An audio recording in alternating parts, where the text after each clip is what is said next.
Bom dia, mulheres do quarto de guerra.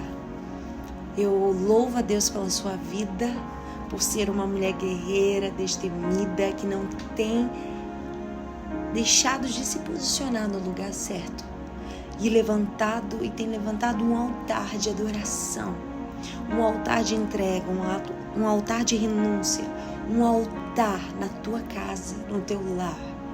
É a mulher que edifica o lar. É a mulher que tem essa responsabilidade de trazer o altar do Senhor para dentro da sua casa, edificando todos à sua volta com sua sabedoria e com a presença de Deus que emana dessa mulher. Eu quero ser essa mulher. E essa semana o Senhor vai nos tratar um pouco mais para que venhamos ser a mulher que Deus quer que Ele sejamos.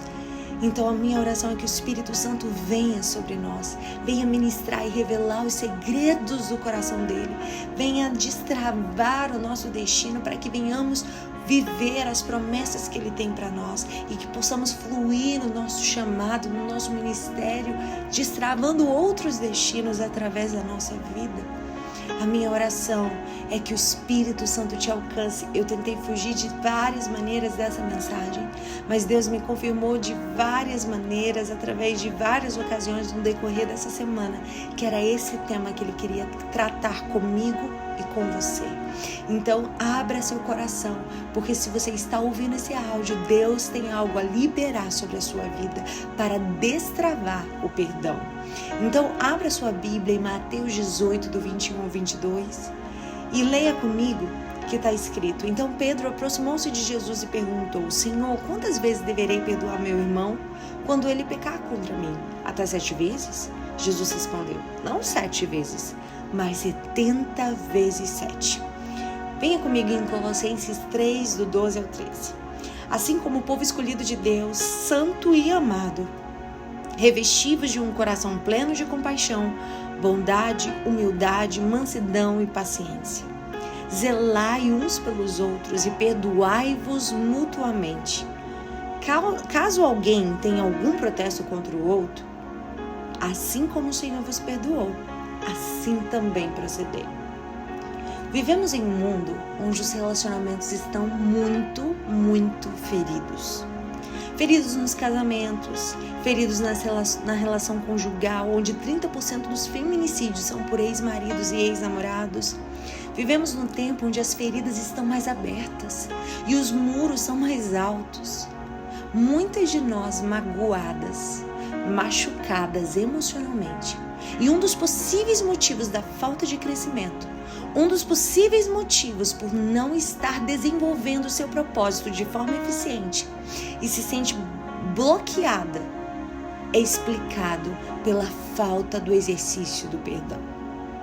Há muitas pessoas que guardam mágoas desde a infância, porque foram abusadas por alguém da família e essa ferida ainda esteja sangrando e não há outra forma de cura, senão pelo exercício do perdão. A mágoa separa irmãos de sangue, inclusive, como separou Jacó e Esaú por 20 anos. Separa amigos, como separou Paulo e Barnabé por uma desavença. O perdão é uma necessidade. Sem perdão não tem cristianismo. Sem perdão não há relacionamentos que possam trazer glória ao nome de Deus. Como disse C.S. Lewis, é mais fácil falar sobre perdão do que perdoar. Precisamos compreender que perdão não significa concordar com o ato errado, mas significa ser livre de um peso que você não fez nada para merecer. Vejo mulheres com os destinos interditados, com uma placa dizendo: temporariamente interditado por falta de perdão. Sabe, o próximo nível te aguarda, mas a chave de acesso para ela é o perdão. E uma mulher que não perdoa não encerra ciclos. Tenta resolver com plásticas, bisturis, aquilo que precisa ser resolvido com a prática de um coração perdoador. Fingem que já perdoaram, mas quando elas nem esperam, essa ferida sangra. E sangra sobre pessoas que não a feriram e não foram a causa dessa dor. Porque um espírito não perdoador é inclinado a contendas e é a mais genuína evidência de que você ainda precisa nascer de novo. Existem milhares de pessoas que participam da ceia do Senhor e professam amar o Evangelho e que de repente sangram sobre pessoas as feridas que carregam pela falta do perdão não liberado. Porque o perdão fecha as feridas. O perdão encerra ciclos de um passado doloroso. O perdão inaugura um novo tempo e te libera para viver as promessas de Deus para a sua vida. Aquele que não consegue perdoar o outro por pequenas ofensas, muitas vezes revela que seus corações não conhecem e não experimentaram o perdão gratuito e completo que Cristo nos oferece. O perdão é uma evidência da habitação do Espírito na vida de uma pessoa. A habitação do Espírito sempre será reconhecida pelo quê? Pelos frutos que ela produz na nossa vida. Esses frutos são ativos e também passivos. Passivos, o que é passivos? Suportar, tolerar. Então entenda, aquela que não aprendeu a suportar, a tolerar e deixar passar muitas coisas, essa não é nascida do Espírito. O perdão que o Evangelho nos ensina é profundamente humilhante, porque Ele mesmo se humilhou. E esse caminho nos revela com muita clareza a diferença do caminho do mundo e o caminho do Evangelho. Jesus, quando nos ensinou a orar, nos ensinou sobre o perdão. Perdoa-nos, assim como perdoamos aquele a quem tem nos ofendido, porque a verdade é essa. Quando pessoas contraem dívidas impagáveis umas para com as outras, ou para com Deus, há duas alternativas. Ou o relacionamento acaba entre as partes, se dissolve, sendo tragado pelo ódio, pelo desejo de vingança e pela destruição daquele devedor. Ou existe a experiência do perdão. Deus escolhe nos tratar oferecendo-nos perdão, dizendo: a sua dívida para comigo é impagável, minha filha, mas você não precisa pagar. Eu sofro esse dano porque eu prefiro sofrer com esse dano a perder você. Isso é perdão. Dizer: eu fico com dano, mas não quero perder você. Essa é a experiência do perdão.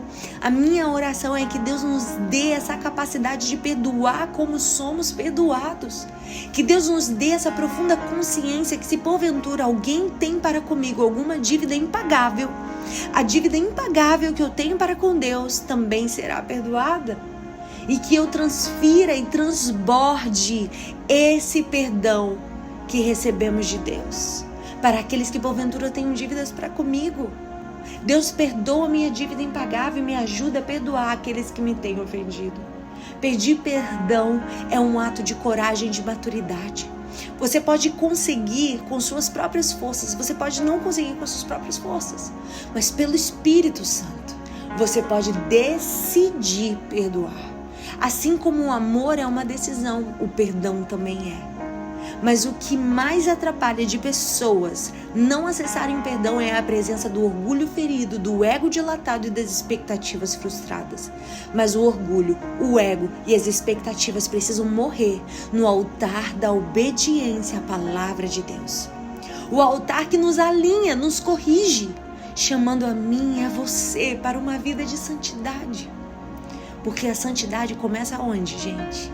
No arrependimento e no perdão de Deus, que transborda no perdão que eu vou exercer sobre o próximo, que me ofende. Quem muito é perdoado, muito perdoa, porque sabe que sem a graça do perdão em sua vida não estaria de pé. José, quando teve seu primeiro filho, chamou ele de Manassés, que significa Deus me fez esquecer. Ou seja, eu perdoo. E quando seus irmãos foram ao Egito buscar ajuda, José já havia os perdoado. Porque toda vez que José olhava para o seu filho e o chamava, Deus o chamava para o perdão. José deu a melhor porção da terra do Egito para seus irmãos. José pagou o mal com o bem. Isso é o verdadeiro perdão. O que você não deixa ir, você carrega. O que você carrega pode pesar em você. E o que pesa te afunda. Pratique o perdão e solte os pesos da mágoa para acessar as suas promessas. Porque o perdão é capacidade de ir ao passado e voltar ileso. voltar sem marcas. Nisso, pensar, guerreiras. Deus abençoe vocês.